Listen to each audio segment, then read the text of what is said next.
Welcome to The Explainer. Today, we're going to do something epic. We are going on a journey through 30,000 years of artistic evolution in India.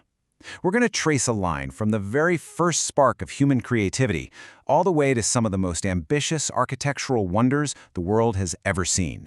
So let's just start with the obvious question. How do you even begin to tell a story that lasts 30,000 years? I mean, where do you start? Well, you go right back to the very beginning. Not in a museum, not in a palace, but on the wall of a cave. So yeah, our story kicks off right here, inside these prehistoric rock shelters in India.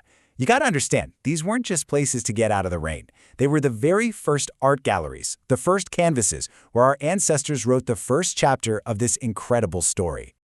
And to really wrap your head around just how long we're talking about, take a look at this timeline. The Paleolithic, the Old Stone Age, starts way back around 30,000 BCE. All those famous empires and dynasties we think of, they're all squished into that tiny little sliver at the very end. The vast majority of this story happens in deep prehistory. It's wild.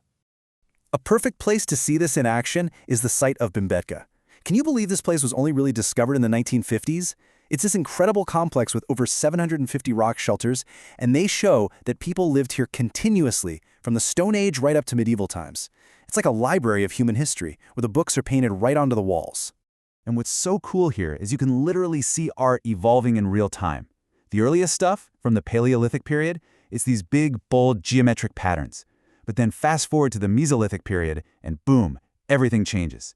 The art gets way more dynamic. The figures are smaller, and suddenly we're seeing these amazing scenes from daily life. You know, hunting parties, people dancing, animal fights, even someone collecting honey.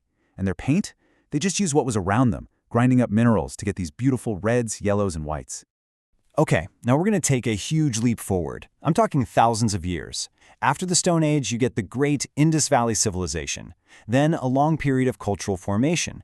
And by the 4th century BCE, powerful empires start to emerge. And this is where art gets a totally new job. It's not just about what you did that day anymore.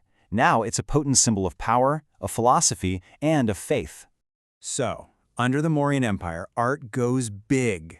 For the first time, artists are using stone on a massive scale, creating what we call court art.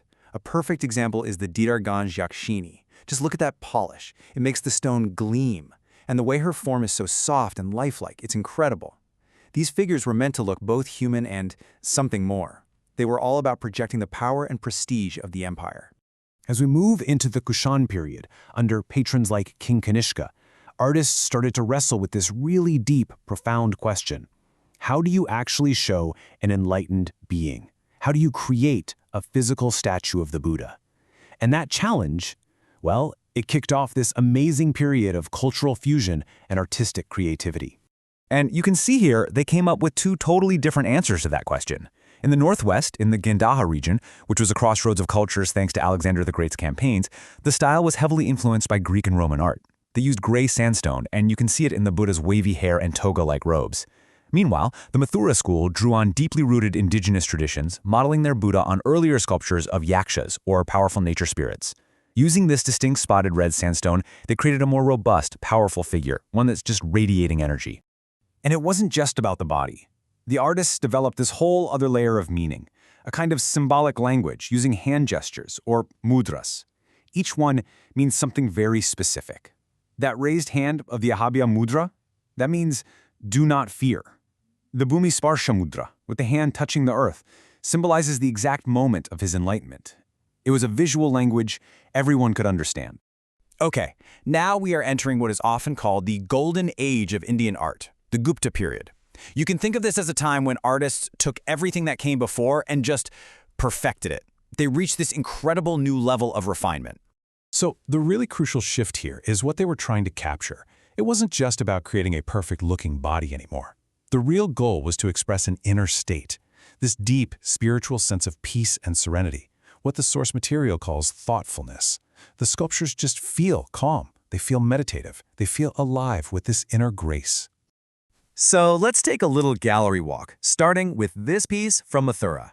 Carved from Chunar sandstone, this standing Buddha is just a masterclass in balance and grace. Notice how the drapery is rendered so finely it seems almost transparent, just clinging to the form beneath. But the true focal point is that serene facial expression, the very embodiment of spiritual calm. Next is this masterpiece from Sarnath, which captures the moment of the Buddha's first sermon. The detail here is just extraordinary. Notice the intricate halo behind his head, and the figures below the throne. They represent the Dharma chakra, or the wheel of law being set in motion, and his first 5 disciples. It's a complete narrative, captured in a single piece of stone. And to showcase the incredible range of Gupta artisans, we have the Sultanganj Buddha. Standing over 7 feet tall, this massive copper statue is the only large metal sculpture to survive from the period.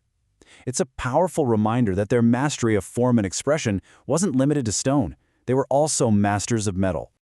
For our final stop on this journey, we're heading south to witness what might be the most audacious artistic achievements of them all.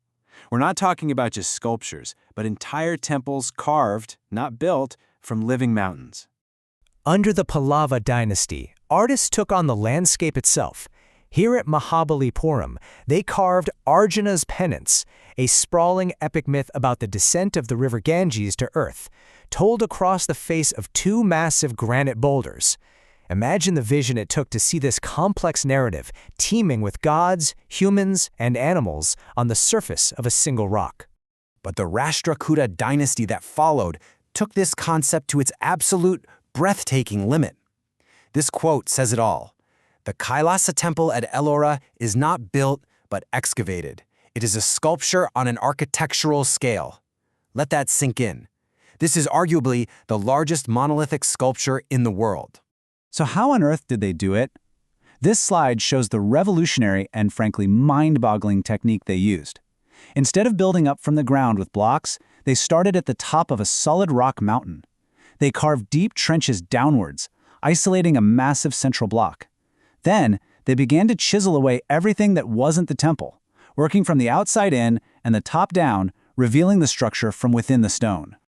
And here's the most incredible fact of all. The entire complex, the main shrine, the gateways, the surrounding galleries, everything you see was carved from a single monolithic piece of rock.